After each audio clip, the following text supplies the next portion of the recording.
It is a Thursday afternoon. You are sitting at your desk in a glass office in Seattle. Your manager has just told you the team is being restructured. You nodded. You said thank you. You walked back to your desk. You opened a browser tab. You typed, H1B layoff, what happens? You already knew the answer. You just needed to read it again. 60 days.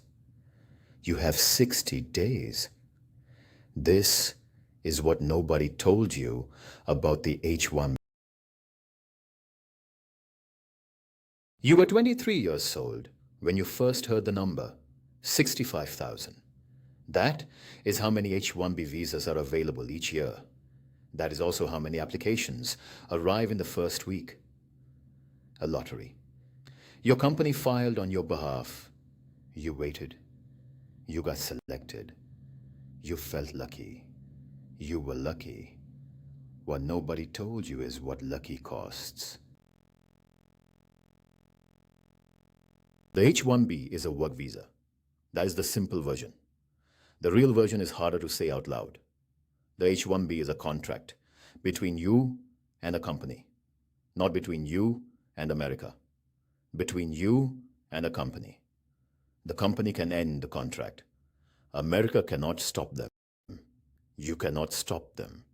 You can only count the days, 60 days from your last day of employment, 60 days to find a new sponsor, 60 days to file paperwork, 60 days before you become out of status, 60 days that will feel like falling in slow motion.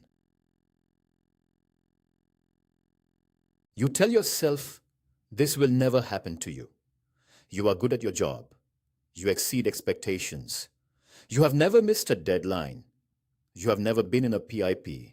Your manager likes you. These things are true. They are also not the point. In 2023 alone, more than 429,000 tech employees were laid off globally. Another 237,000 in 2024. By early 2025, another 80,000 were already gone. Many of them were good at their jobs. Many of them exceeded expectations. Many of them had never been in a PIP. Many of them were on H1B visas. Many of them had 60 days. You know some of them. Here is what the visa does to you slowly. It is not dramatic. It does not happen all at once. It happens in small moments you barely notice. The first moment is when you stay in a job you have outgrown.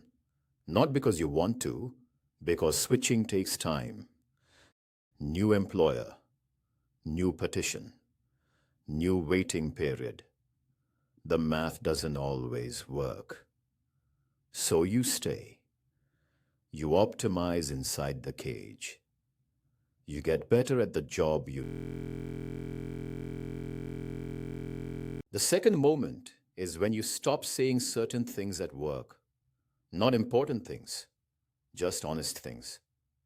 You disagree with a decision in a meeting. You almost say it. Then you remember. Your visa is tied to this job. This job is tied to this manager. This manager is making the decision you disagree with. You say nothing. You write a very measured Slack message instead. You choose your words carefully. You always choose your words carefully now. You have gotten very good at that. The third moment is when you realize you cannot just leave. Your friend in Canada calls you. He has permanent residency. He quit his job on a Friday. He took 2 months off. He traveled. He came back when he was ready. You listened. You said, that sounds amazing. You did not say what you were thinking. What you were thinking is that you cannot do that. Not yet. Maybe not for years. You have to stay employed. You have to stay sponsored. You have to stay. The country is beautiful. The work is interesting. The compensation is real. And you cannot leave without a plan. You cannot just breathe. Not on this visa. Not yet. The green card is the solution. That is what everyone says. Get the green card. Then you are free. Here is what nobody tells you about the green card backlog. If you are Indian, the wait is not 2 years. It is not 5 years. The current backlog for Indian nationals in the EB2 and EB3 categories is estimated at over 50 years. 50 years. You will be in your 70s before your priority date is current. Some people will die waiting. Some already have. It is called the green. It sounds administrative. It is not administrative. It is your life in a queue, your decisions in a queue, your freedom in a queue, and the line is not moved. Then there is the visa officer. This is the part nobody talks about. At some point in this process, you will sit across a glass window from a government officer.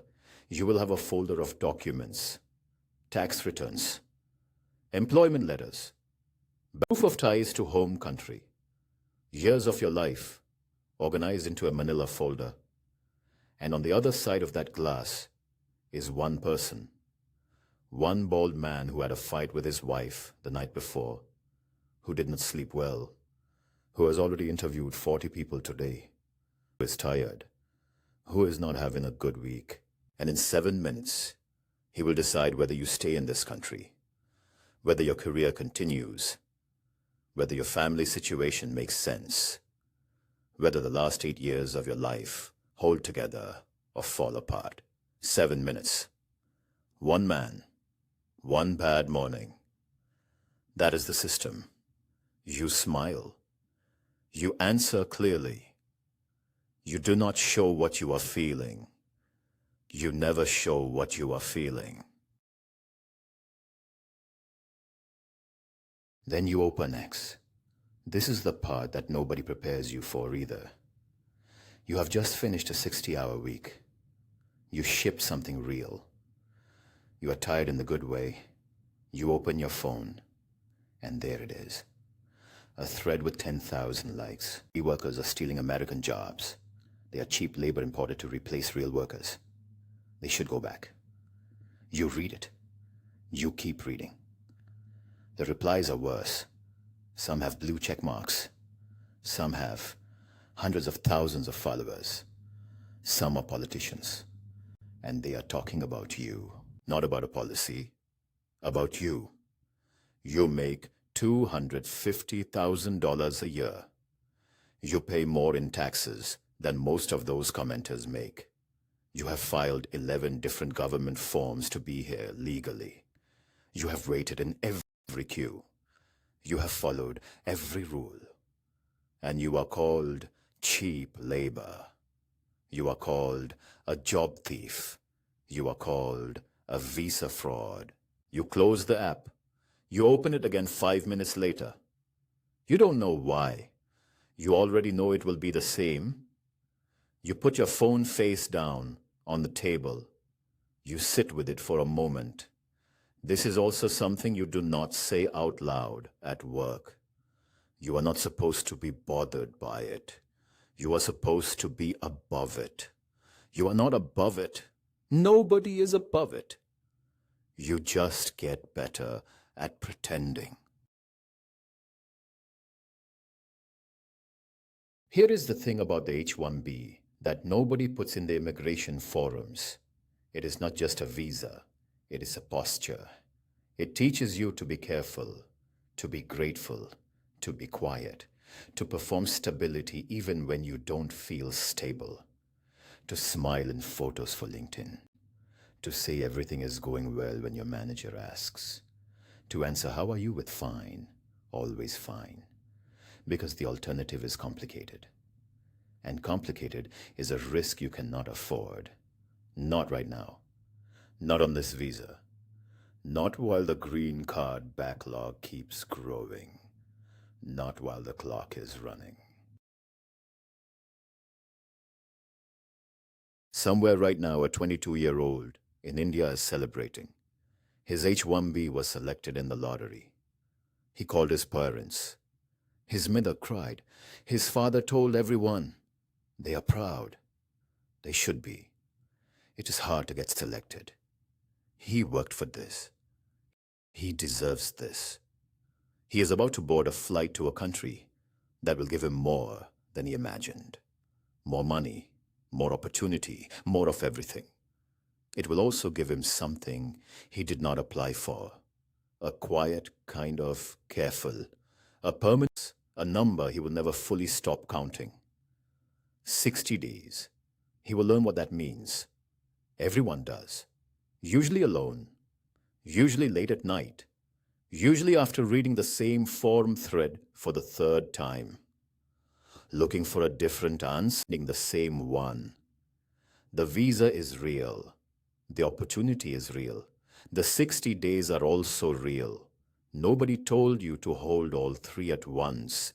You figured that out yourself.